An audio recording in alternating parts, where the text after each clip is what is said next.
Digital Laban. There, Digital, bago ang lahat. Hey, hello sa mga followers mo. Araw-araw po ako nanonood at gandang hapon po sa inyo ni Lula Fairly. Ako nga pala si Rafi Alvarez ng Bago City sa may Negros Occidental. 6 po kami magkakapatid at ako ang bunso, DJ. Lumaki ako sa piling ng aking ina. Nagkaedad ako ng 2 taon. Nagkasakit raw ang aking ama. Komplikado ang puso sa puso, DJ. 5 buwan daw siya nakaratay sa may hospital. Ang sabi ng doktor sa aking nanay, hindi na maagapan ng sakit ng aking ama.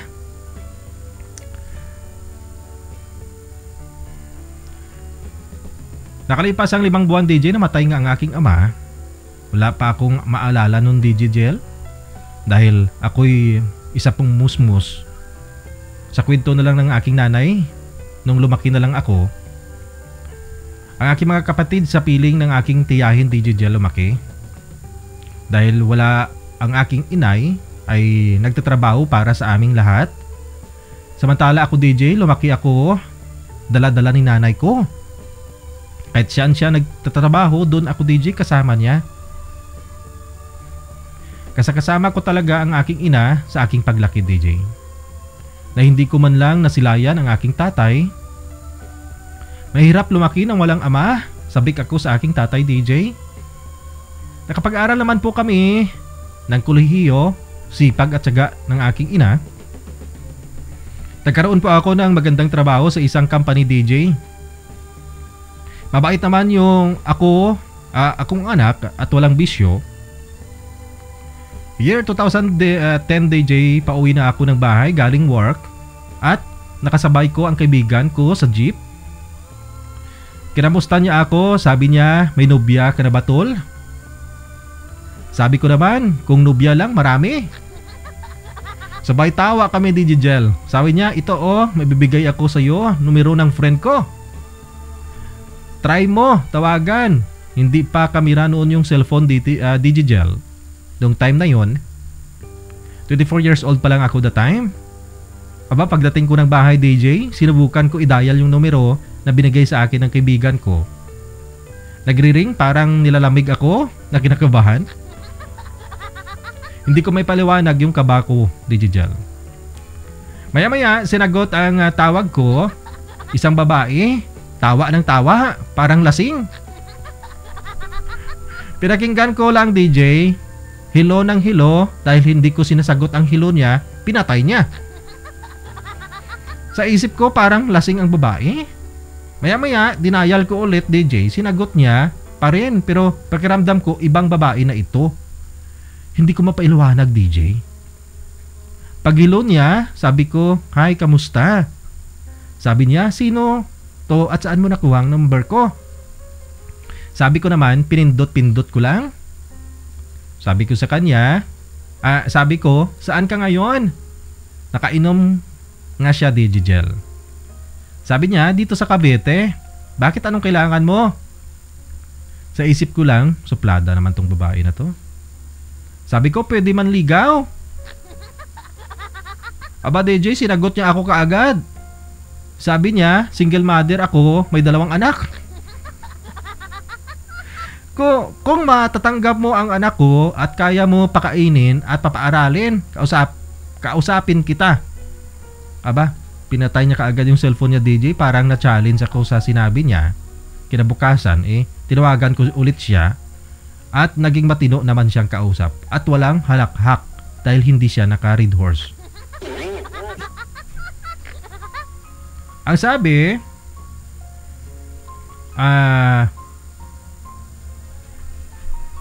sabi ko, "Ako pala si Rafi. Ikaw, ano ang name mo?" Si Nel daw. Parang babagsak na salita sa isip ko lang, suplada naman ito.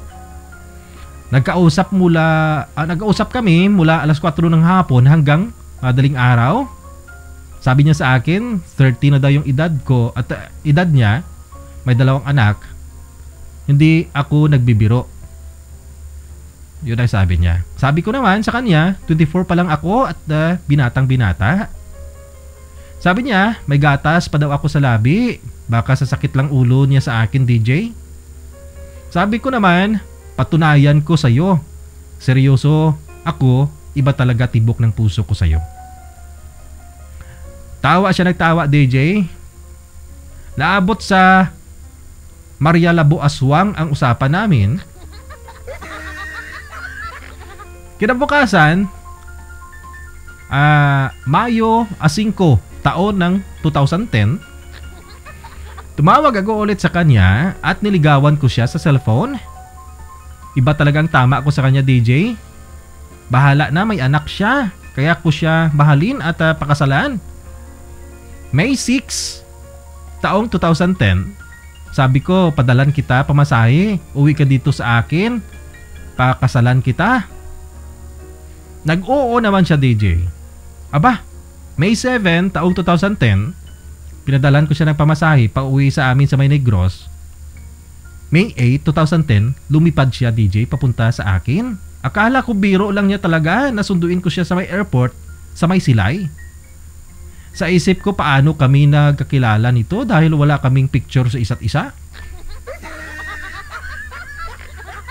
Basta ang sabi niya, DJ, singkit daw mata niya at may palatandaan sa dibdib.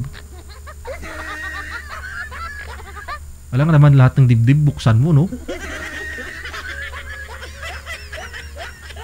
DJ Jel, tagal kong naghintay sa airport, walang sumulpot. Sa isip ko, in-Indian siguro ako ng kausap ko. Parang nanlamig ako, DJ, sa kaba. Sa isip ko, baka nakita niya na ako at ayaw niya sa akin. Kasi sabi ko, damit ko green, t-shirt. Baka nakita niya na ako, DJ. Tinawagan ko siya, DJ. Nagre-ring yung cellphone niya, pero hindi niya sinasagot. Umuwi ako, nalupaypay ang abaga ko, DJ. Kinabukasan, May 10, 2010, tanghali yung DJ Jel. Tinawagan ko siya, sabi niya, nagdiretso ako sa amin. Sabi ko naman, pupunta ka ba dito sa akin o hindi?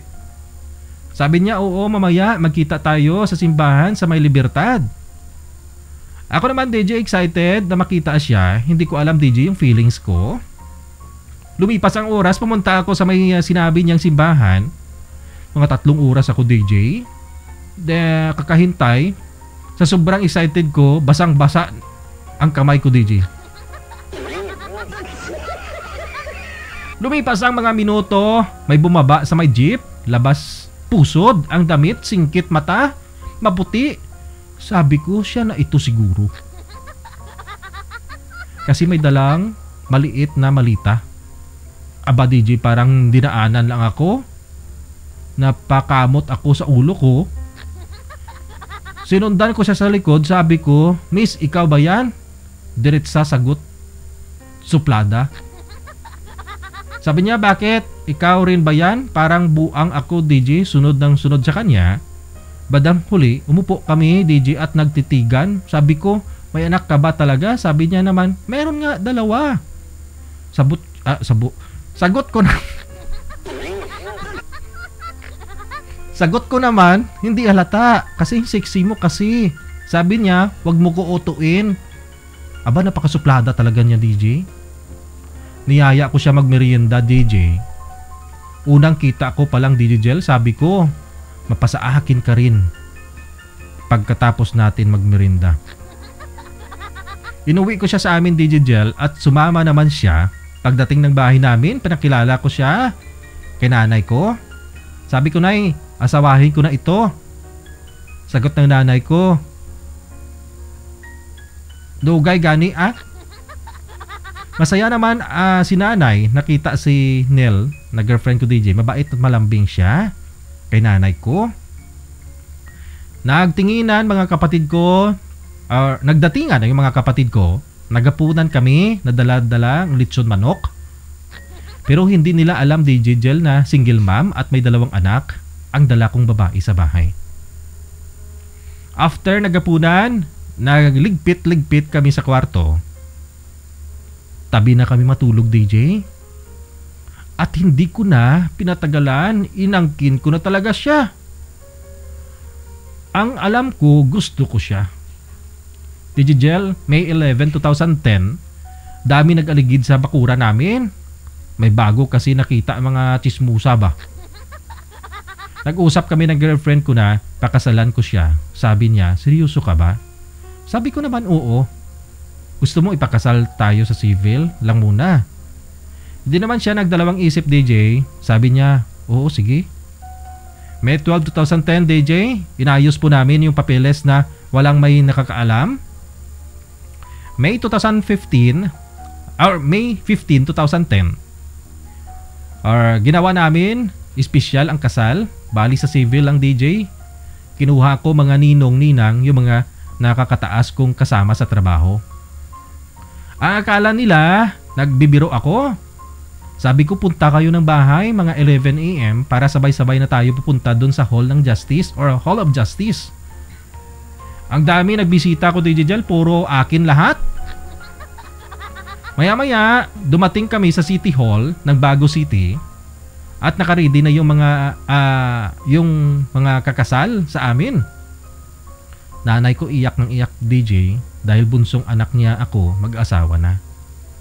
Nasa loob na kami ng Hall of or City Hall kasama family ko at mga ninong-ninang. Nang sinabi ng attorney na taas kamay pamilya ng lalaki, lahat, DJ, nakataas-taas kamay pamilya ng nakataas-taas kamay pamilya ng babae. Gulat mga bisita ko, DJ, walang tumaas sa pamilya ng babae. Nagulat silang lahat, sulo lang yung girlfriend ko, yung asawa ko. Sabi ng attorney, wala ka bang pamilya? Hindi nakakibo ang babaeng pakasalan ko, DJ Jel. So tuloy pa rin yung kasal, DJ. Pagkatapos ng kasal, uwi na kami ng bahay, kainan na. Lahat ng bisita ko nagtatanong bakit bigla ako nagpakasal, DJ. Sabi ko, siya yung babaeng tinitibok ng puso ko. Tawa silang lahat, DJ. Nagsama kami ng 2 buwan sa loob ng bahay namin. Nakahiga kami nang tumunog ang cellphone niya. Nag-text ng kuya niya. Sabi niya, DJ Jel, sa asawa ko, Ning, saan ka? Si nanay, nakaabang lagi sa pinto sa pagbalik mo. Nag-alala siya, yung nanay natin, sa'yo kasi sabi mo may tinand kang kasal sa Sipalay. Sana magparamdam ka. Umiyak si nanay, baka napaano ka na. Sabi ng kapatid niya, DJ, na nag-text. Pupunta daw siya sa radyo or sa TV para magpatulong, makahanap or mahanap ka lang, dala ang mga litrato mo. Sana magparamdam ka naman. Yan ang text ng kuya ng asawa ko, DJ. Ngayon umiyak yung asawa ko habang binabasa ang text ng kuya niya. Kinabukasan, umuwi siya sa kanila kasama ako. Sa pagdating namin sa bahay nila, okay. Nawala. Sorry. Saglit lang. Kinabukasan, umuwi siya sa kanila kasama ako. At pagdating namin sa bahay nila, nakaabang nga ang nanay niya sa pintuan. Habang papalapit kami, DJ, nakita siya ng nanay niya at sabay sabi, Nining! Naumiyak, DJ Jel. Napaluha rin ako sa ganito. Ganito na lang nila kaalala yung asawa ko. Dahil isang breadwinner pala yung asawa ko. Matulungin pala yung asawa ko at maalalahanin. DJ Jel, dito pa ako na in love sa tudo sa asawa ko nang narinig ko mismo sa magulang at kapatid niya kung ano kabait ang naging asawa ko. Sinabi ng kuya ni Mrs. na nag-asawa at nagpakasal ka, hindi mo man lang sinabi. Ganon pa man, desisyon mo yan, matanda ka na. Bukang bibig ng kuya ng asawa ko. Tuwang-tuwa naman mga magulang ng asawa ko, nakauwi ito. Nakalipas ang oras, araw, buwan, DJ, nag-apply ang asawa ko ng abroad. At ang dalawang anak niya naiwan pa rin sa pangangalaga ng kapatid niya sa may Cavite. Mabait asawa ko, matulungin yun. Yun lang DJ, tagal namin mag-LDR. Madudahin siya, lagi nag-iisip ng positive. Selos na hindi ko naman ginagawa. Natural yan sa LDR. 3 taon po siya sa may abroad DJ at doon siya nagpapadala sa nag-alaga ng mga anak niya. Hindi ko naman ako humingi DJ sa kanya dahil may trabaho naman ako at naunawaan ko naman siya dahil may 2 anak siya. At patuloy po namin tinatago sa pamilya ko ang asawa ko na mayroong anak. Ang alam na talaga ng pamilya ko DJ, dalaga siya. Year 2014, umuwi ang asawa ko ng Pilipinas, nagsama kami at nabuntis ko siya. Sa unang anak namin DJ, nabuntis siya sa unang anak namin na si Libron ang pangalan. Digital at nagbukas kami ng isang sari-sari store. Kumpleto yung tindahan namin sa may lahat ng binta DJ. Meron din kaming pump boat. Minsan pag day off ko DJ nangingisda ako at maraming huli. Masipag na masipag talaga yung asawa ko kahit hindi siya tumandok or taga dito sa lugar namin.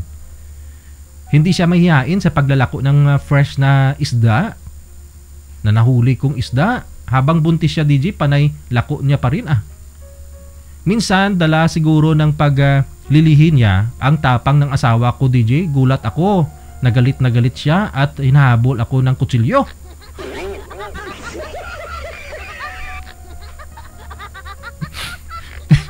Minsan DJ tulog ako, sarap ng tulog ko, sinuntok niya ako sa bunganga at sinabuyan ako ng tubig.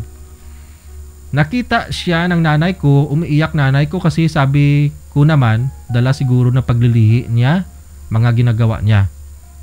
Nagkaroon siya ng kaibigan sa lugar namin DJ.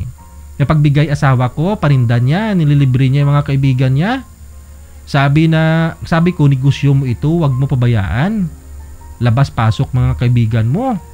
Kung sino-sino lang nangungutang at manghiram ng pera, agad-agad binibigyan mo. Habang lumalaki siya niya ng asawa ko DJ, siya rin na purdoy ang negosyo namin. Kaya nahirapan na kami magbigay ng pera sa mga anak niya sa Cavite. Pinag-isipan kung paanuwain sila, kinausap namin ang kapatid niya, padalahan ng pamasahe ang mga bata para dito na lang magpatuloy ng pag-aaral kay mama nila sa may probinsya namin. Dumating ang panahon, nakauwi ang 2 anak niya digital, sinundo namin sa may Pantalan. Hapon na kami nakarating sa bahay. Pagdating ng bahay, syempre, hindi talaga maiwasan, tambay dito, tambay doon, mga chismusa DJ, grabe. Nagtaka sila kung kaninong mga bata ang dala namin. Pati nanay ko nga, taka din DJ. Di rin alam na may anak. Isang bahay lang kami ng nanay ko DJ dahil kami lang po magkasamang 3 kasama asawa ko. Sa loob ng bahay, nagtatanong siya sa akin kanino anak ang dala namin. Sabi ko sa nanay ko, anak ng asawa ko. Hindi nakakibo DJ yung nanay ko. Makikita ko sa mga mata ng asawa ko DJ, masayang masaya siya kasama 2 anak niya.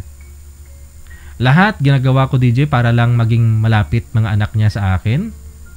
Nag-aral sila dito ng high school sa lugar namin. December 10, 2014 DJ, pinanganak niya isang malusog anak namin, baby boy, at siya ay si Libron ang pangalan. At kamukha ko DJ. DJ, masaya ako, nakita ko na anak ko. Laking pasalamat ko kay Lord na maayos pagpanganak ng asawa ko, DJ Jal. Nakalipas ang 3 buwan, nagpasya ang asawa ko na babalik abroad para mag-aral sa mga anak niya. Kinausap ko siya DJ, kaya ko tustusan ang mga anak mo sa abot ng aking makakaya. Huwag mo lang iiwan yung anak nating maliit. Kasi 3 buwan pa lang, DJ. Masakit sa akin, DJ, nilutas niya yung anak namin dahil mag-abroad na siya. Hindi niya na pinadidi sa kanya. Umiyak ako at nagmamakaawa, gawin ko lahat, wag lang siya umalis. Hindi ko talaga siya mapipigilan, DJ, sa kanyang desisyon. Umiyak ako habang yakap-yakap ko ang anak namin, si Lebron. Dumating ang time, DJ, inayos ng asawa ko, papilis niya, balik abroad. Hindi nagtagal, paalis na siya, DJ. Ako yung hindi nakatulog sa lungkot paano ko alagaan 3 buwan naming anak. At 2 anak niya pa, DJ.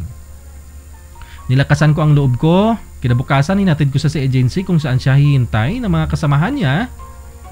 Sumama ako sa pier, DJ, sa paghatid. Ang pakiramdam ko, DJ Jel, sa sabog dibdib ko sobrang sakit. Awa sa anak namin, paakyat na sila ng barko.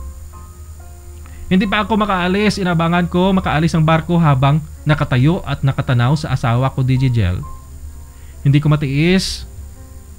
Nagpaging ako na pababain ang asawa ko, baka sakali magbago isip niya at hindi aalis, DJ.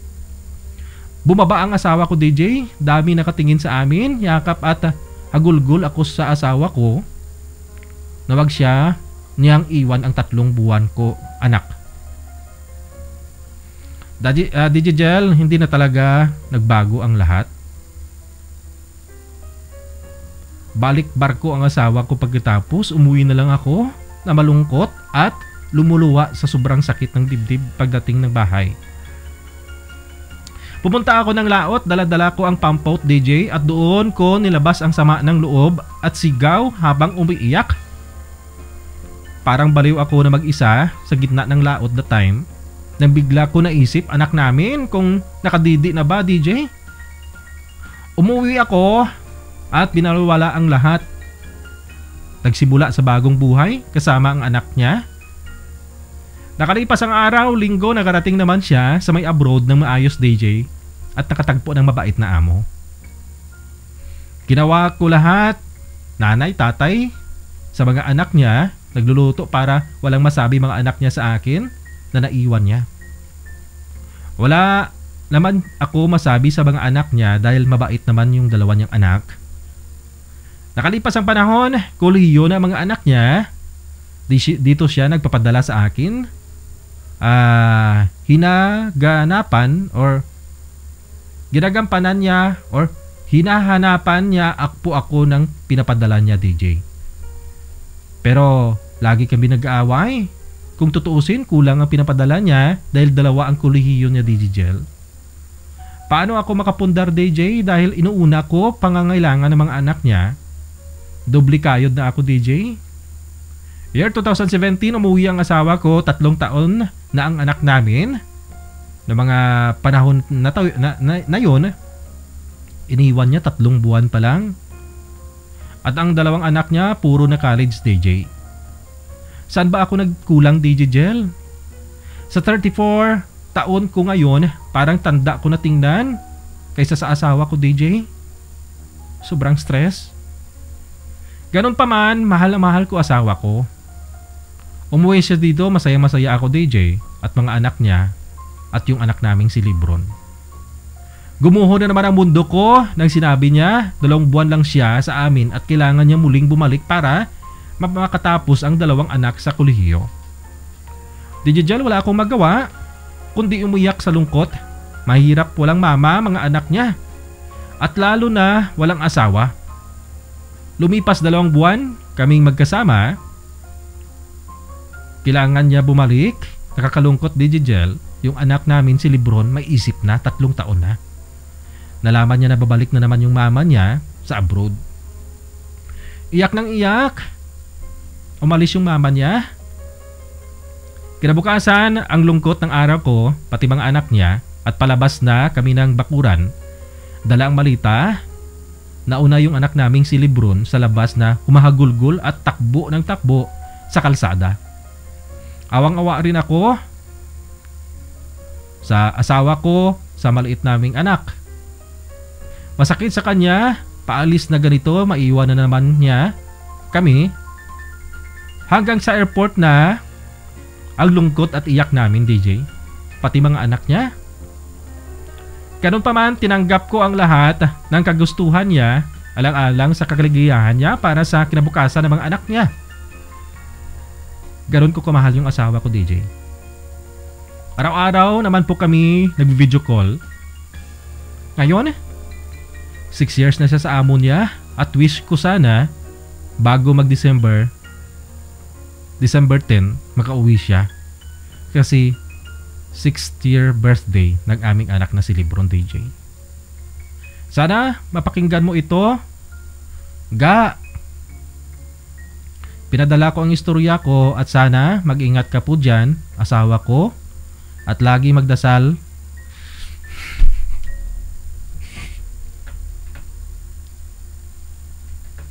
Lagi magdasal, no? Ligtas kayo sa COVID. At huwag iyak.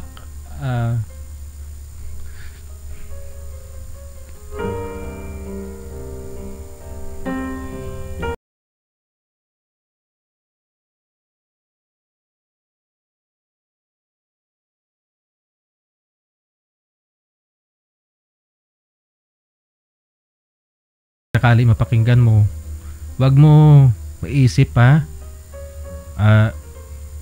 Wag kang mag-isip na kung meron man akong babae, ako dito, mahal na mahal kita. Uwi ka na, sundan na natin si Lebron. Ayan. Maraming salamat, DJ Jel. Gumagalang si Rafi ng Bago City. Digital Love Lines. Love Lines.